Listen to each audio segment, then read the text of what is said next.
Oke, yuk karena dari jam 7, oke, mohon maaf ya hari ini sedikit lebih pagi ya, sesuai jam jam kalau kita offline jam 7, karena saya nanti ada rapat terus jam 9:30 sama itu yang tentang komputerisasi. Jadi kita mau bikin sistem komputerisasi untuk skripsi, sama nanti yang 1:30 itu yang presentasi. Dalam artian kita melaporkan progres sampai detik bulan ini tentang D3 yang doktor ilmu manajemen dan bisnis. Gitu. Jadi kelas bagi Anda yang ikut kelas saya nanti yang 1:30 kalau ada yaitu saya ganti dengan tugas sih gitu. Oke, yang sudah join terima kasih ada 14, berarti 14 dengan saya ya. 14 ya 14 dengan saya berarti 13. Terima kasih sudah join pagi-pagi. Yang baru bangun ya selamat pagi, yang sedang sarapan berarti selamat makan. Dan ya selamat mengikuti kuliah. Seperti biasa Anda sudah bisa untuk absen di Kulino dan materi sudah saya kasih itu, sama sudah ada tugas baru menanti untuk tugas pertemuan 5, sama nanti saya mau voting di grup nanti untuk pertemuan ke-6 untuk hari weekend. Jadi kan kita masih kurang 1 ya, sama seperti semester lalu. Ada semester 6 ada pertemuan ke-6 yang harus tetap dilaksanakan.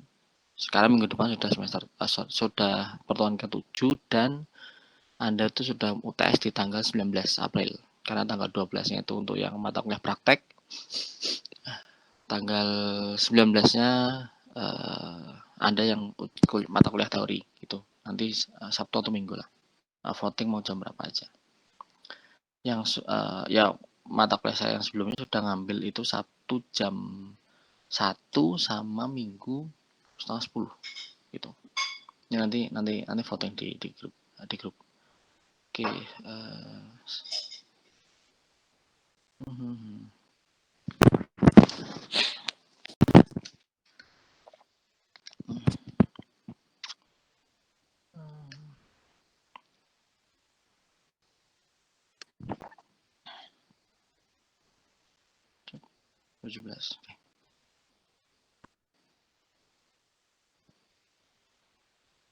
Oke, pertemuan kali ini tentang berbagi pengetahuan sama komunitas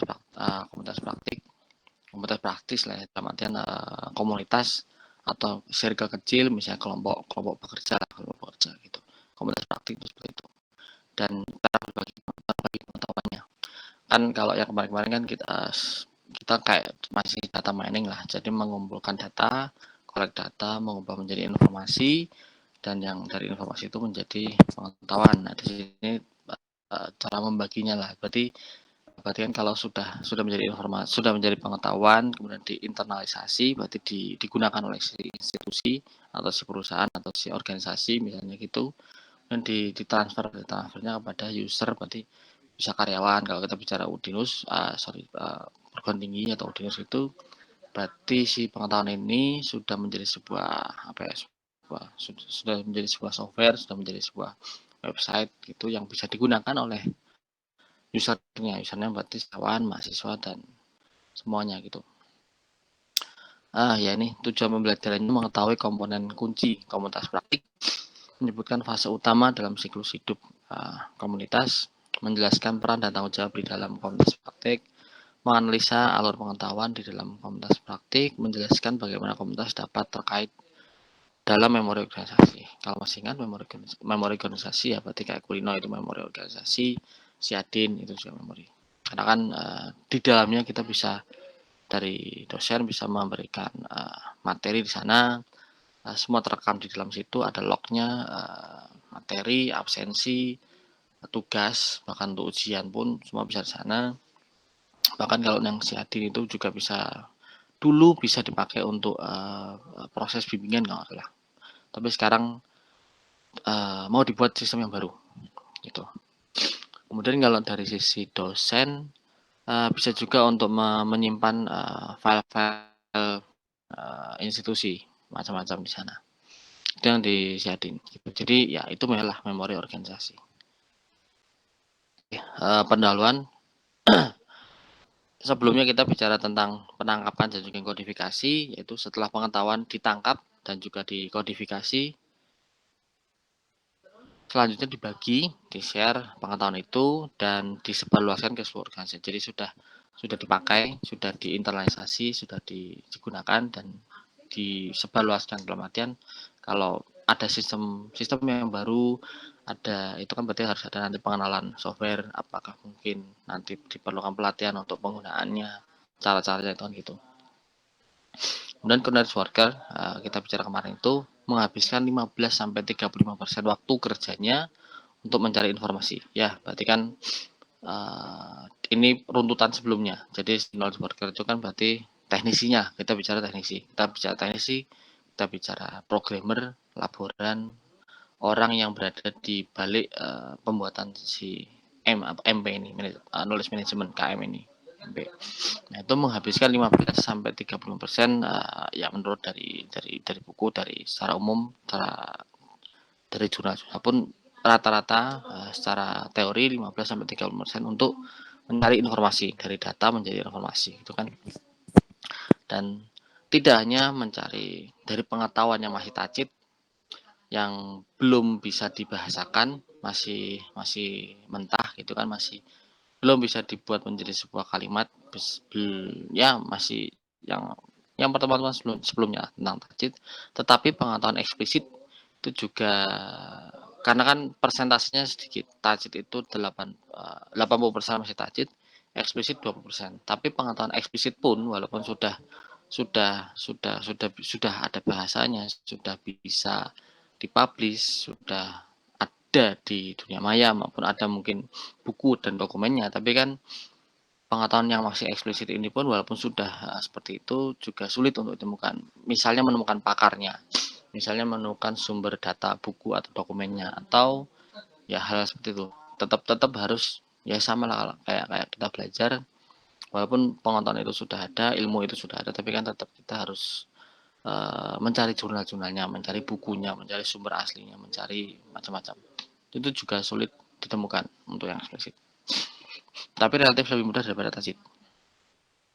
Information literasi adalah kumpulan kemampuan individual. Karena kan untuk membuat MP, untuk membuat KM, knowledge management pengetahuan, itu kan terdiri dari terdiri dari orang-orang, dari individu, ya tadi knowledge worker, itu kan awalnya dia membentuk jadi collect data dulu, collect data, informasi, kemudian habis itu dirumuskan, misalnya dibentuk ya kelompok kecil. Nah itu kan berarti informasi literasi adalah kumpulan individual untuk mengenal kapan informasi dibutuhkan, ya mendapatkan lokasinya, ya berarti mendapatkan datanya, habis itu dievaluasi apakah data yang kita dapatkan ini berguna untuk nantinya, untuk dikumpulkan, untuk menjadi sebuah pengetahuan, dan juga menggunakan secara efektif informasi tersebut. Ya tadi sama seperti kalau Anda nanti mau bikin skripsi kan juga harus jeli melihat responden mana yang harus diambil, pakar-pakar mana, data-data mana. Ya kalau kita bicara soal programmer ya berarti tidak hanya satu programmer, tapi juga berbagai macam programmer. Laboran juga harus ada. Ya ada kelompok-kelompok individu dari kelompok-kelompok orang, satu kelompok tim inti, kemudian ada supporting sistem yang lain yang untuk collecting data, yang itu nanti ngerubah, bisa butuh analisis untuk menjadi sebuah informasi, dokumen-dokumen lain yang dibutuhkan untuk ya samalah untuk membuat sebuah sistem baru. Itu kan nggak mudah. Jadi harus penggunaannya efektif, datanya benar-benar ya jangan sampai boros, jangan sampai ya bekerja secara efisien dan efektif lah pengambilan datanya gitu sih. Ngomong soal informasi, cara mencari informasinya menurut sumber informasi dari si knowledge worker itu dari manusia, jadi dari mulut ke mulut, dari diskusi-diskusi, dari pakar, misalnya mendatangkan pakar, ekspertis. Jadi sumbernya pertama dari manusia. Bisa dari seminar, bisa pelatihan, bisa dari diskusi, bisa dari pakar. Kita mendatangkan beberapa pakar gitu. Dan habis itu dari ilmu pengetahuan yang sudah ada. Jadi materi pengetahuan yang sudah ada, materi sebelumnya yang memang sudah diketahui oleh si knowledge worker-nya, misalnya tidak perlu mendatangkan pakar atau menjadi bahan diskusi. Kita mendatangkan pakar, kita mendatangkan kelompok kecil untuk diskusi, ada pakar di sana dan berdiskusi tentang ilmu pengetahuan yang sudah diketahui oleh knowledge worker dan juga si pakar yang kita datangkan berdiskusi mengenai ilmu pengetahuan yang sudah ada materi sebelumnya. Bisa juga yang kadang kita sudah di dunia yang global, berarti kita surfing di internet dari website. Karena kan tidak melulu soal buku, knowledge base berarti itu buku, dokumen gitu-gitu, sesuatu yang fisik lah. Knowledge base itu yang fisik. Jadi ilmu yang sudah ada. Bukan materi sebelumnya, tapi materi sebelumnya kan berarti dari bahan diskusi yang sebelumnya, dari ilmu pengetahuan yang sudah dimiliki, kemudian didatangkan pakar. Kalau knowledge base berarti dari ilmu pengetahuan yang sudah ada, buku lah misalnya. Kalau kita bicara berarti bukunya, e-booknya, knowledge base yang sudah ada yang ya kalau kita bicara ilmu ekonomi makro gitu berarti ya bukunya Adam Smith, buku macam-macam itu yang sudah ada. Kan habis itu kan berkembang knowledge base atau lain-lainnya ya dari sumber-sumber lain selain dari pakar, selain dari materi yang sudah ada, jadi pengetahuan yang sudah mereka miliki, baru yang mungkin butuh bantuan berarti dari pakar, kan berarti manusia itu. Kalau web kita survei sendiri, knowledge base berarti ilmu pengetahuan yang sudah established, yang itu menjadi dasar acuan. Kalau lainnya ya selain itu banyak cara untuk mencari informasi, untuk mencari data. Bagi si knowledge worker itu berarti ya kelompok tadi yang tim inti dari pembuatan itu. Fakta lain untuk membuat sebuah MP KM knowledge management itu karyawan atau si pekerjanya ini lebih suka untuk melakukan kontak dengan orang lain untuk menemukan, menarik dan juga mengumpulkan informasi. Ya, kenapa lebih suka kontak? Oke lah, bisa kontak fisik dalam artian kita bisa juga kontaknya secara virtual. Ya, seperti ini, misalnya ada seminar, pelatihan, atau kita mungkin teleponnya via langsung ketemu muka, misalnya gitu, virtual seperti ini, video conference. Kontak juga bisa kontak via telepon lah. Lebih bisa diskusi lebih nyaman, bisa juga ya karena kan kita orang ya manusia lah, makhluk sosial lebih suka untuk ada visualnya gitu loh. Jadi untuk mendapatkan informasi, untuk mendapatkan data mining, knowledge worker atau karyawan lebih suka untuk melakukan kontak dengan orang lain untuk menemukan daripada misalnya surfing tadi website macam-macam. Lebih suka untuk interaksi karena kan untuk membuat sebuah knowledge management misalnya tadi kita bicara Siadin atau Kulino lebih kan nggak bisa dong programmernya dari jarak jauh sana ngerjain.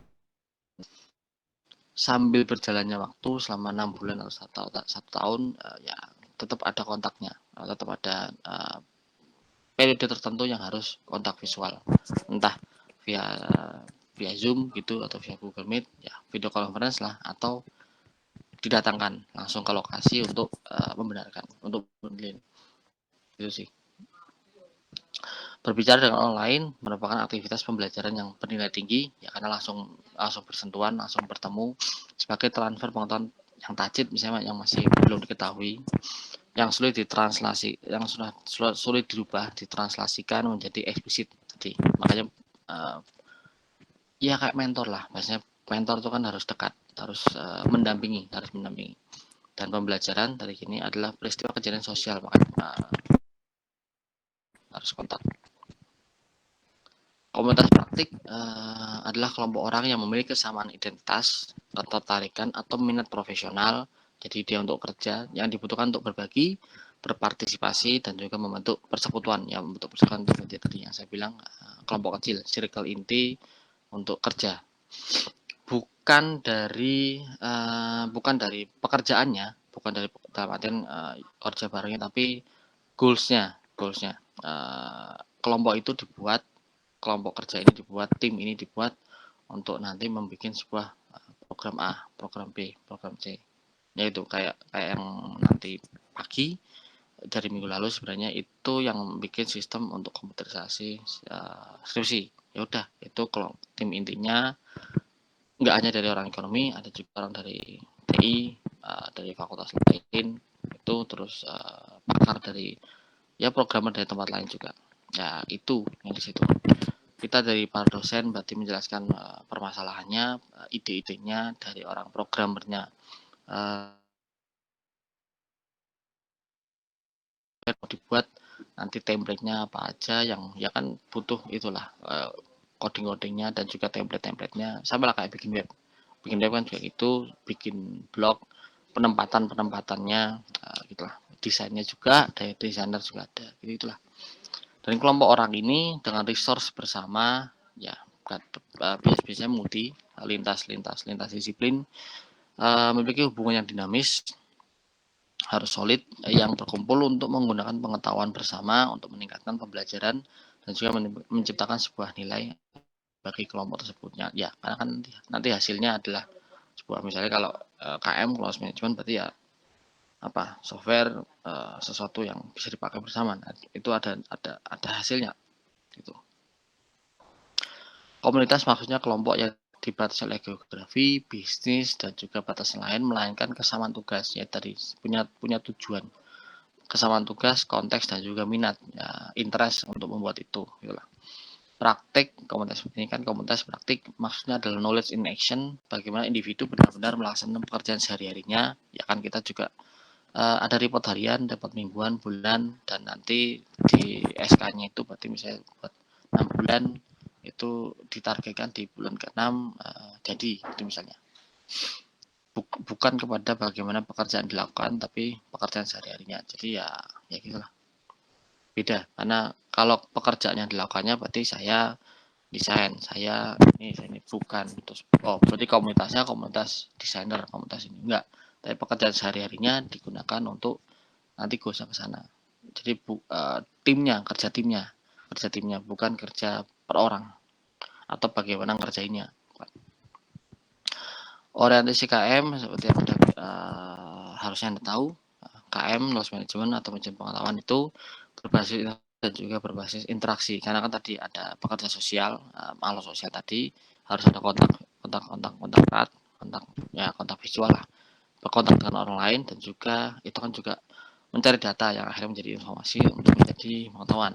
Berarti basisnya KM itu knowledge management atau MPI itu basisnya dari informasi dan juga basis dari interaksi. Ini kalau informasi berarti fokusnya pada penangkapan pengetahuan dan juga kodifikasi ya, dari tajid menjadi eksplisit, terus ya jadi pengetahuan. Kemudian kalau interaksi ya berarti penekanan bagaimana interaksi untuk berbagi, untuk sharing pengetahuan, sharing knowledge tadi. Dua itu. Sifat sosial pengetahuan, manajemen pengetahuan memandang pengetahuan sebagai sesuatu yang secara aktif terbentuk melalui sosial, karena itu lingkungan yang lingkungan kerja tadi, lingkungan sosial. Kita juga membutuhkan orang-orang tadi, pakar macam-macam itu, hingga pengetahuan secara kolektif diterima dan juga diinstitusionalkan, berarti digunakan di internal, dibagi untuk usernya, berarti setelah jadi disebarkan untuk para usernya, dosen, karyawan, mahasiswa, dan kawan-kawan di seluruh organisasi. Pembelajaran tingkat organisasi tidak akan terjadi dan juga memori organisasi tidak akan terbentuk kalau sudah jadi pengetahuan tapi tidak dibagi untuk usernya itu. Jadi memang ya dari sosial untuk sosial kan, untuk mencari datanya menjadi informasi itu juga butuh orang-orang, butuh pakar, butuh responden lah, butuh orang. Collecting datanya pun cara pekerjaannya dia komunitas praktik tadi, berarti ada tim inti yang juga dia kontaknya kontak visual, kontak dengan orang-orang. Habis itu dibuat menjadi satu software, menjadi satu sebuah web, menjadi sebuah hasil karya lah. Goalsnya itu habis itu kan dibagikan lagi ke orang-orang lagi. Ya, jadi dari individu ke individu, dari kelompok, dari sosial. Ya, makanya sifatnya sosial. Dari pakar untuk user, dari individu ke individu. Baliknya kan ke individu lagi. Makanya memang ini bagian dari sifatnya dia sosial. Walaupun memang internal untuk di dalam, tapi kan dari sosial. Oke, social network analysis adalah pemetaan dan juga pengukuran hubungan alur antar orang, kelompok, organisasi, komputer atau entiti pengolahan informasi dan atau pengetahuan lainnya. SNA memungkinkan hubungan antar orang untuk dipetakan untuk mengetahui arah pengetahuan dari siapa orang mencari informasi dan juga pengetahuan. Ya, bahasanya gini. Ini misal saya mencari portal tuh bisa macam-macam, portal web, portal link. Saya kenal dengan seseorang itu menghubungkan saya dengan orang lain. Nah, akhirnya ini saya di sini. Anggaplah saya di kota Semarang. Saya menghubungi teman saya yang ada di kota Jakarta. Misalnya, ini portalnya itu kan ada website, ada tadi nomor kontak. Saya menghubungi teman sendiri. Saya menghubungi kantor dinas atau saya menghubungi kantor apa, itu kan bisa. Pokoknya portal tuh pintu gerbang lah untuk ke jaringan yang lain. Itulah. Anda pun misalnya kalau nanti mau skripsi, mencari seseorang, mencari narasumber, kan bisa dari mulut ke mulut, bisa dari Anda datang ke kantor mana, Pak saya mau mencari orang yang pakar di bidang ini. Anda bisa datang ke kantor dinas tertentu lah, kota Semarang atau provinsi. Oh, Anda bisa menghubungi orang ini, saya kasih nomor kontaknya, dia ada di kota ini, dia ada di kantor ini. Ya udah, ini tuh portal anggapannya penghubung aja. Bisa dia bentuk fisik kantor, bisa bentuk Anda menemukan di website, Anda menemukan di buku, Anda menemukan dari aduh, ini berarti mau masuk. Sip. Anda bisa nemu dari ya Anda dari pelatihan gitu, ketemu portalnya itu kan bisa dalam bentuk pelatihan, bentuk seminar, terus Anda jadi bisa bertemu dengan seseorang. Nah, udah ngeling ke sini, ini orang lain yang Anda nggak tahu dulunya siapa, terus si ini tuh si B bisa jadi connect ke A, penghubungnya di portal ini. Si A ini minta pengetahuan ke portal ini, portal ini menghubungkan dengan ini, kemudian ini merespon untuk menyalurkan pengetahuannya itu kepada A yang membutuhkan, yang minta itu. Makanya social network analysis. Makanya dari orang ke orang, dari ya itu basisnya di sini tuh sosial, dan alur pencariannya sesederhana ini. Sama kan, ya sama lah kayak ya, selama ini yang saya lakukan juga gitu. Saya tanya ke orang, saya tanya ke pembimbing, saya tanya ke lihat dari website, bahkan dari mulut ke mulut. Saya dari responden pertama, kemudian menanya lagi ke si responden itu untuk menghubungkan dengan orang lain yang saya butuh yang kriteria seperti ini. Kemudian si responden pertama ini berarti dia portal untuk menghubungkan saya ke orang yang berikutnya. Nah, berikutnya jadi saya kontak ke yang berikutnya ini kan, lingkarannya seperti itu. Portal itu anggapnya seperti itu. Tidak ya dia pintu gerbangnya lah, pintu gerbang untuk penghubung gitu sih. Tahapan prosesnya mengidentifikasi jaringan untuk Aisyah ya, karena kan nanti kita butuh si orang ini untuk kita ambil datanya, ambil pengetahuannya lah. Kalaupun masih tacit, kita harus bisa membahasakan menjadi eksplisit gitu kan. Nanti kan kemudian habis itu diklarifikasi. Tadi misalnya yang sebelumnya itu yang tentang kita bertanya wawancara gitu, terus kita klarifikasi apakah benar jawabnya seperti ini, apakah ya triangulasi lah, klarifikasi tujuan serta formulasi hipotesis dan pertanyaan tadi harus dibenarkan, karena kita harus efisien, harus efektif. Jangan sampai kita 2 kali 3 kali datang ke tempat orang yang sama hanya untuk klarifikasi data. Ya, kalau bisa sekali langsung beres. Dan habis itu setelah kita ambil datanya, kita rubah jadi bentuk informasi. Ya, bisa juga mengembangkan metodologi survei berikutnya dan juga merancang kuesioner. Kemudian mensurvei individual, orang per orang di dalam jaring. di network yang tadi, yang SNA tadi, untuk mengidentifikasi hubungan dan juga alur pengetahuan di antaranya. Ya, kan kalau kita bicara nggak hanya soal wawancara kuesioner, tapi kan misalnya untuk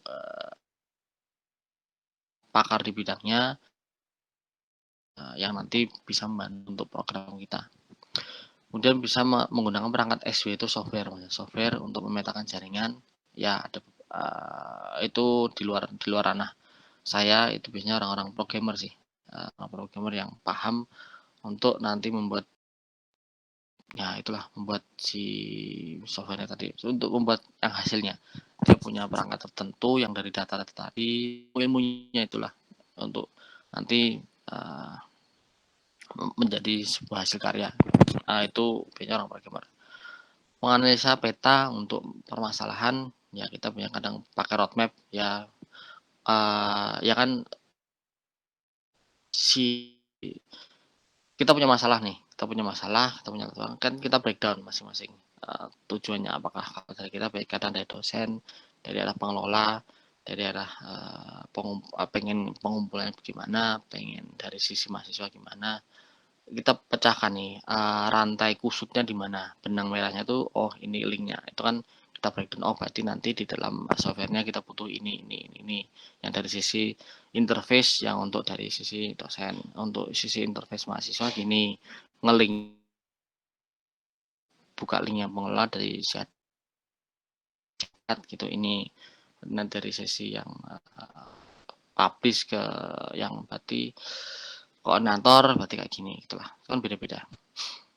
Kemudian habis itu kita komunikasikan hal itu kepada si programmer untuk menjadikan sebuah interface gitulah. Ya permasalahan juga sama lihat sebelumnya dan kita ngelihat ke depan.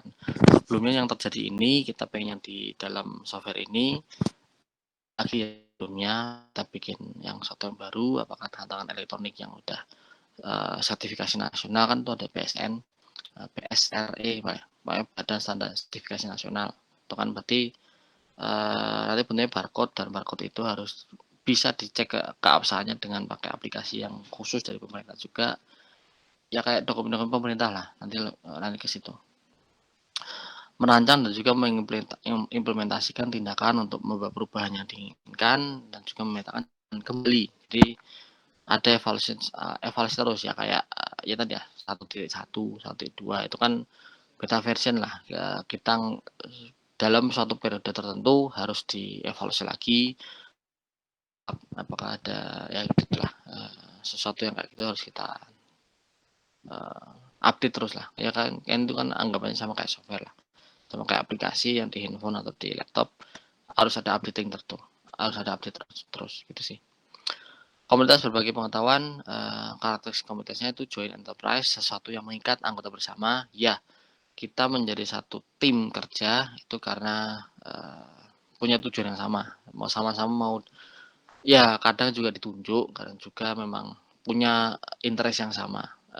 Ya waktu kasus itu meledak, beberapa dari kita kan juga punya ide, kemudian orang-orang itulah yang ditunjuk untuk yuk bikin riset bareng, yuk bikin ini bareng, udah jadilah satu tim lebih dari 8, banyak kok, itu lintas fakultas, lintas prodi, kumpul bareng. Kemudian mutual engagement, ya komitmen bagaimana anggota tersebut menjadi bagian dari komitmen untuk bikin bareng-bareng kayak gitulah. Kemudian share repertoire, berarti lingkungan kerja bersama di mana anggota dapat saling berkomunikasi. Ya, komunikasinya bisa via telepon, via video call, video conference, ya kali lah video conference gini. Karena kan ada yang tidak di dalam satu lingkungan yang sama, tapi memang punya common goals, punya minat yang sama. Ya sama lah kayak mungkin Anda kerjanya mungkin nggak harus ketemu, nggak harus ketemu di kafe kemarin, tapi kan Anda bisa menggunakan Microsoft Office tapi yang dia virtual, itu kan ada. Nanti itu ngelinknya ke Google Drive, Anda bikin Word satu file Word, tapi ya udah itu bahkan dalam waktu yang sama simultan, teman Anda ngerjain halaman pertama, terus paragraf berikutnya itu tiba-tiba teman Anda mungkin di rumah yang berbeda, di kos yang berbeda, lagi ngetik yang sama, jadi muncul tiba-tiba. Anda di paragraf atas, di paragraf bawah tiba-tiba yang ngetik ada ketikan baru gitu. Itu enaknya virtual workspace. Jaringan itu terbentuk karena orang membutuhkan satu sama lainnya untuk mencapai tujuan sama tadi. Dan jaringan itu bersifat self-organizing atau self-regulating serta tidak ada yang in dalam komunitas. Jadi ya hanya ada ketua, hanya ada pembina, pembimbing, tapi masing-masing punya tugas masing-masing. Ya, masing-masing punya tugas, masing-masing punya job desk-nya, masing-masing punya beban tanggung jawab masing-masing dan ya ada report harian, mingguan, bulanan sampai goals-nya itu di belakang si deadline-nya ada. Ya, hanya formalitas. Oh, dikepalai oleh ini, di pemimpin ini, mengetahuinya ini, pemimpin gitulah. Tapi di komunitas yang tadi itu, yang komunitas inti, komunitas praktik, semua orang punya tugas masing-masing gitu sih. Makanya dia sifatnya saling lah, kita saling. Saya kerja di bidang saya, Anda kerja di bidang Anda, saya kasih tahu Anda butuhnya apa, Anda juga tanya, Pak, kalau mau bikin ini, berarti saya butuh ini, saya butuh pakar ini, saya butuh, ya kita mendatangkan lagi, ini kita dananya butuh berapa? Oh, dananya butuh segini. Oh, kita cari lagi, cari dana lagi, cari riset lagi, cari ini. Kita butuh software yang seperti ini, kita butuh dari program bisa dari programmer kita butuh perangkat yang gini untuk membuat ini, kita butuh ini. Ya sama lah kayak sebuah band, anggota band mau manggung kan ada permintaan khususnya. Oh, butuh drumnya, oh saya butuh simba yang gini, saya butuh ininya ini, ridernya mungkin ridersnya yang gini, fasilitasnya gini, pengen speakernya seperti ini, pengen gitu lah. Itu kan semua kebutuhan masing-masing, saling support aja. Tapi kerjanya masing-masing sendiri. Peran dan tanggung jawab ini peran kunci visitor berkunjung sekali dua bisa atau ya dalam arti gini, di dalam si komunitas ini ada orang-orang yang kayak gini, ada yang visitor, dia itu hanya kunjungan sekali dua kali. Itu biasanya dari misalnya orang-orang yang pembina, orang-orang yang pembimbing. Dia itu ada di dalam sebuah tim itu, tapi sebagai controlling aja. Dia cuma ya kalau di kampus itu mungkin SPMI lah, penunjang mutu, ya penunjang mutu internal. Orang-orang yang kayak bukan mentor tapi dia supervisor lah, dia supervisor, dia sekali dua kali ikut di rapat sekali dua kali, tapi dia lebih bukan yang tim kerjanya, dia yang lihat dari atas, dia yang bertanggung jawab gitu. Bisa join terus untuk kerja, bisa enggak, pokoknya dia tuh ada, dia tapi selalu memantau. Novice berarti yang anak baru, yang kan sudah ada tim inti, dia tiba-tiba didatangkan untuk masuk, diajak masuk karena ada sebuah kebutuhan untuk kepakarannya dia gitu. Ya dia nggak baru, dia novice awalnya menjadi, kemudian kita ajak gabung. Reguler berarti tim intinya, yang anggota yang berkontribusi dan juga berinteraksi secara reguler. Leaders dia kan kadang di divisi itu ada kepala divisi, nah itu anggota yang berperan resmi membantu operasional. Jadi di tim inti itu kan berarti ada kepala yang tinggi banget tuh, yang itu yang visitor banyak, ada pembina, terus habis itu ada ketua kerja, full ketua kerja dari tim inti. Itu berarti yang si elders biasanya, ada yang ya selalu di depan lah, membuka rapat, itu si biasanya leader ini, si elders ini. Dan habis itu ada kepala divisi, itu si di atas reguler sih sebenarnya, di atas reguler. Dan itu kepala divisi. Nah, orang-orang yang di bawahnya lagi itu yang itu timnya, tim inti yang apa ya, mesin pacunya di situ. Kita yang benar-benar kerja di atasnya, berarti ada kepala divisi, baru ketua mempakar tuh. Dan lagi berarti ke pembina. Nah, itulah, ini urutannya. Elders berarti pakar. Di tim itu berarti dia sebagai pakar yang ya udah bersampingan dengan leader. Biasanya gitu. Oke, apa ya? Kalau di materi-materi yang ini, terutama yang barusan, harusnya Anda sebenarnya ini materi ini kan pada saat Anda bikin himpunan, Anda bikin punya tim inti, atau mungkin Anda yang punya bisnis. Itu kan pada saat membuat bisnis, misalnya Anda bikin website, bikin apa ya? Kalau bikin Tokopedia enggak sih, Anda bisa bikin website, bikin desain, bikin bisnis bareng. Itu kan tim intinya bisa Anda patungan bertiga. Tapi dari tim ini kan Anda butuh orang desain baru. Oke, ada satu orang yang bisa desain, tapi kan butuh insight atau ilmu-ilmu dari orang lain, dari teman Anda. Oh ya, yuk data ini dia pintar soal desain, udah kerja bareng. Udah. Tapi kalau di sini, di yang sistem barusan, ini kan organisasi dia lebih besar, makanya orangnya lebih banyak. Tapi secara garis besar, secara umum, harusnya Anda sudah tahu. Misalnya Anda pernah ikut terusan, Anda ikut organisasi, Anda ikut sesuatu yang tadi bisnis barang kecil-kecilan. Itu kan basisnya dari individu.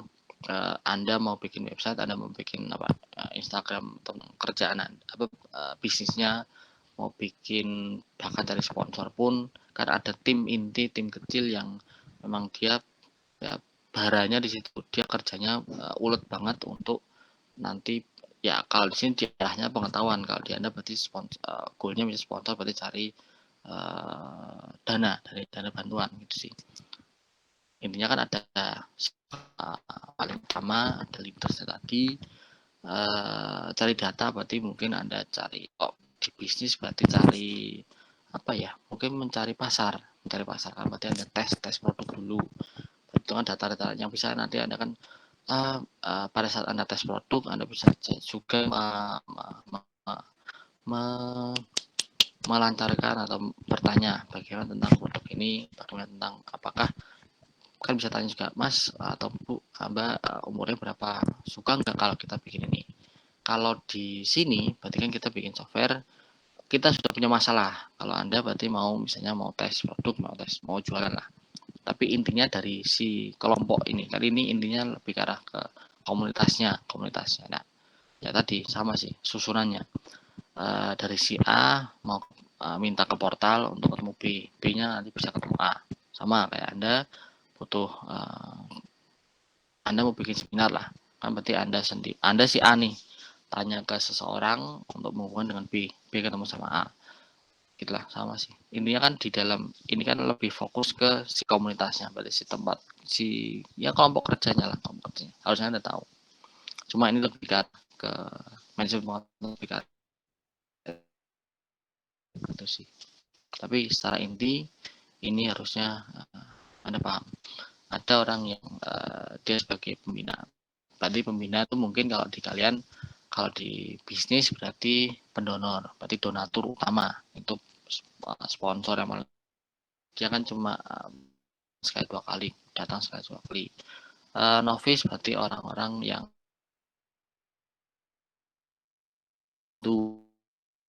itu orang yang paling bawah, yang benar-benar kerja yang ya orang lapangan, orang ini.